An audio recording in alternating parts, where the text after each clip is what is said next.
देखो बच्चों, आज हम शुरू करते हैं इलेक्ट्रिक फील्ड लाइंस।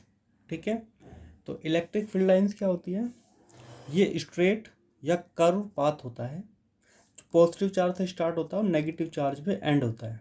जैसे मानो एक पॉजिटिव चार्ज है तो इससे जो इलेक्ट्रिक फील्ड होता है वो लाइन की फॉर्म में बाहर की तरफ इसकी लाइन निकलती है। ठीक है, क्योंकि ये सिंगल चार्ज है तो ये रहेगी बिल्कुल बाहर की तरफ, इस कंडक्टर से 90 डिग्री एंगल पे। तो किसी भी कंडक्टर से जो लाइंस निकलती है वो हमेशा 90 डिग्री के एंगल पे निकलती है, क्योंकि सिंगल चार्ज है तो लाइन रहेगी बाहर की तरफ। उसी तरह नेगेटिव चार्ज है, इसमें लाइनें आती है अंदर की तरफ, तो जो डायरेक्शन है वो अंदर की तरफ होती है। ठीक है, दूसरी बात, ये जो लाइन होती है ये क्लोज कर्व पाथ नहीं बनाती। कहने का मतलब कंडक्टर के अंदर इलेक्ट्रिक फील्ड नहीं होता। ठीक है, वो हम आगे भी देखेंगे कि ऐसा क्यों है। तो किसी भी कंडक्टर के अंदर इलेक्ट्रिक फील्ड जीरो होता है तो इलेक्ट्रिक फील्ड कहाँ से स्टार्ट होता है? सरफेस से स्टार्ट होता है और सरफेस पे ही एंड होता है। ठीक है, मान लेते हैं दो पॉजिटिव चार्ज है तो जो लाइन्स यहाँ से शुरू होंगी, क्योंकि दोनों पॉजिटिव क्या करेंगे, एक दूसरे को रिपेल करेंगे। तो रिपल्शन में क्या होता है, ये लाइनें एक दूसरे से थोड़ा मुड़ जाती है बाहर की तरफ, थोड़ा दूर दूर रहती हैं। ठीक है, पर अगर हम एक पॉजिटिव और एक नेगेटिव चार्ज को पास मिलाएंगे तो ये लाइनें क्या हो जाती है, एक दूसरे को ज्वाइन कर लेती है। ठीक है, यहाँ ध्यान रखना, इंटरसेक्ट नहीं करती, ज्वाइन करती है। तो लाइनें पॉजिटिव से निकलती है और नेगेटिव पर एंड हो जाती है। ठीक है, तो अगर हम मान लेते हैं ये जो कर्व पाथ बना है इस पर आप कहीं भी टेंजेंट ड्रॉ करोगे तो उस पॉइंट पे हमको इलेक्ट्रिक फील्ड की डायरेक्शन का पता चलेगा। ठीक है, जैसे मैंने यहाँ पे कुछ पॉइंट्स बनाए हैं, ये पी पॉइंट है तो पी पॉइंट की डायरेक्शन क्या हो गई? पी पॉइंट पे जो फील्ड है इसकी डायरेक्शन हो गई इस तरफ। ठीक है, उसी तरह क्यू पॉइंट पर डायरेक्शन क्या है? नीचे की तरफ, क्योंकि मैंने यहाँ पे टेंजेंट ड्रॉ किया है। आर पॉइंट पे डायरेक्शन हो गई इस तरफ।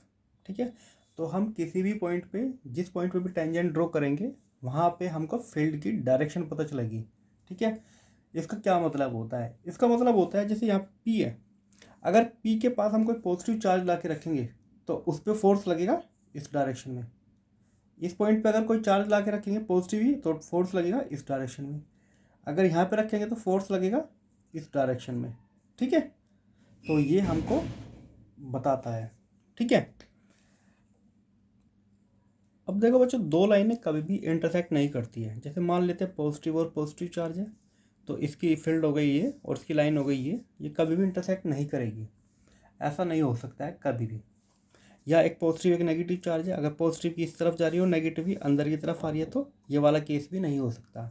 ये दोनों ही केस नहीं हो सकते। अगर हम दो पॉजिटिव चार्ज को रखेंगे तो ये वाला केस होगा, लाइनें थोड़ा थोड़ा बैंड होना शुरू हो जाएगी क्योंकि इनके बीच में रिपल्शन है। बेसिकली जो फोर्स लग रहा है वो इन लाइनों के थ्रू ही लगता है। तो अगर इन लाइनों में रिपल्शन होगा तो एक दूसरे से थोड़ा दूर हो जाएंगी। ठीक है, और अगर अट्रैक्शन होगा तो ये वाला केस नहीं बनेगा। पॉजिटिव और नेगेटिव चार्ज की एक ही लाइन बनेगी, ये दोनों एक दूसरे को अलाइंड कर लेंगे।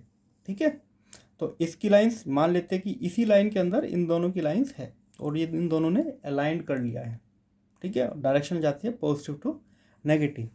तो two lines never intersect with each other. क्यों? क्योंकि एक इंटरसेक्शन के पॉइंट पर हमको दो डायरेक्शन मिलेगी, वहाँ पे हम दो टेंजेंट ड्रॉ कर सकते हैं, विच इज नॉट पॉसिबल। समझो, ये पॉइंट हो गया और इस पॉइंट पे मान लेते हैं हम दो डायरेक्शन हमने ड्रॉ की, एक ये वाली और एक ये वाली, ये पी पॉइंट हो गया। अब मान लेते हैं मैं किसी चार्ज को, किसी तीसरे चार्ज को अगर मैं यहाँ पे रखता हूँ किसी चार्ज को, तो वो उस पर फोर्स इस डायरेक्शन में लगेगा या इस डायरेक्शन में लगेगा। ऐसा तो नहीं हो सकता ना कि एक ही पॉइंट पे फोर्स लग रहा है दो डायरेक्शन में, तो ये नॉट पॉसिबल। ठीक है, तो हमेशा लाइंस जो है इंटरसेक्ट नहीं करती, कोई सेम चार्जेस हो तब भी और अलग अलग चार्जेस हो तब भी। ठीक है बच्चों।